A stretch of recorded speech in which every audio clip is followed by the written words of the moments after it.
கோவக்காய் பொரிச்ச கறி இப்போ செய்கிறோம். இப்போ 1/4 கிலோ கோவக்காய் எடுத்துருக்கோம். 1/4 கிலோ கோவக்காய் எடுத்துருக்கு. 1/4 டீஸ்பூன் மஞ்சள்தூள் போட்டிருக்கு. 1/4 டீஸ்பூன் இஞ்சி பூண்டு விழுது போட்டிருக்கு. தேவைக்கேற்ப உப்பு போட்டாச்சு. இப்போ 1/4 டீஸ்பூன் மிளகாத்தூள். இப்போ 2 தக்காளியை மிக்சியில் அடித்து வச்சுருக்கேன், அதை சேர்த்துக்கிறேன். இப்போ இது கலக்கிக்கலாம்.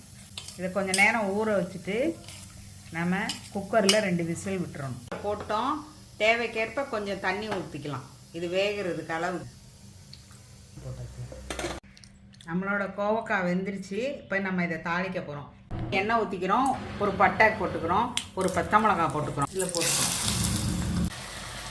இப்போ 2ம் கலந்து நல்லா கொதிக்க ஆரம்பிச்சிருச்சு.